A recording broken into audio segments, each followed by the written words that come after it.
Hey guys, Hitman89 here, I hope you're doing great, and today we're gonna be diving into Cyberpunk 2077. Cause with the Phantom Liberty expansion being only a couple of months away, a lot of people will be playing Cyberpunk 2077 for the first time or replaying it almost 3 years after its release. So is it actually worth picking up and playing now, or is it still full of bugs, glitches, and technical issues that ruin the overall experience? Let's find out. First of all, let's not forget what we were promised in those trailers and gameplay overview videos. A live city populated with NPCs that have unique routines, groundbreaking enemy and police AI, and a game that runs surprisingly well on old-gen consoles. I guess they didn't expect it to run at all then. Everything you see is potentially subject to change. Well, that's the one thing they didn't lie about. Anyway, let's talk about the actual game now and see how much it improved after all the patches and updates. This clip was captured exactly a minute and 50 seconds after I started the game. Considering I haven't played Cyberpunk in almost a year, it was nice to see the NPCs were still great. Now, when doing missions, you'll come across way less bugs because there is more scripted and linear stuff there, which leaves less room for chaos.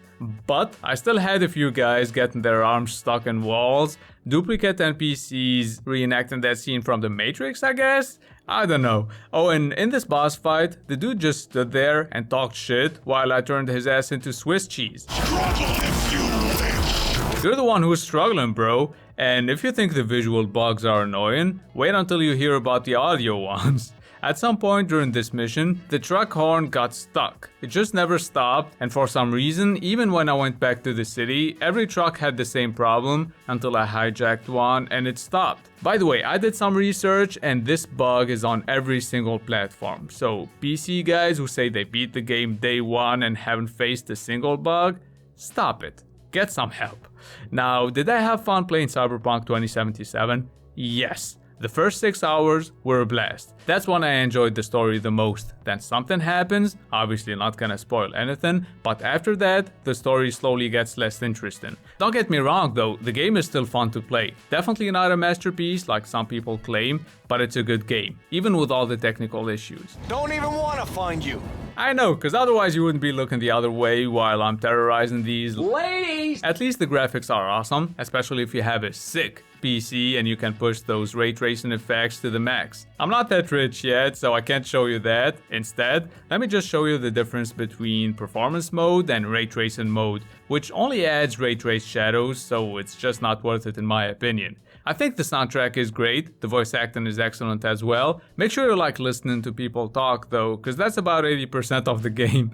And even when you're not doing a mission and you're just chilling, somebody will call you and ask you to come do their quest. So they can talk to you for like 20 more minutes before they finally let you go do their mission, which lasts 5 minutes. I beat Cyberpunk on PS5 and I'm glad I did, because it makes good use of the DualSense controller speaker. It also uses the haptic feedback and adaptive triggers properly, which makes the gameplay feel way better, especially gunfights. Driving feels good too, apart from the weak ass brake.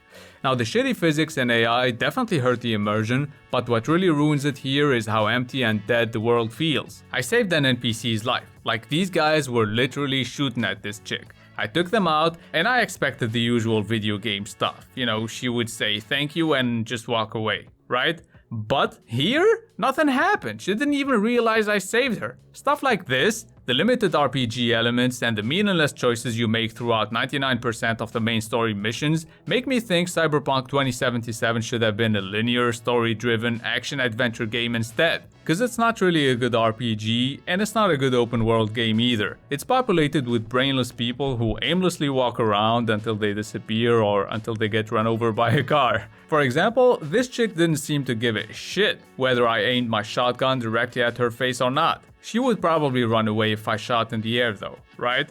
Yeah, the AI sucks dick. And it's not just pedestrians and cops, the enemies are super dumb as well. You could literally play peekaboo with them forever.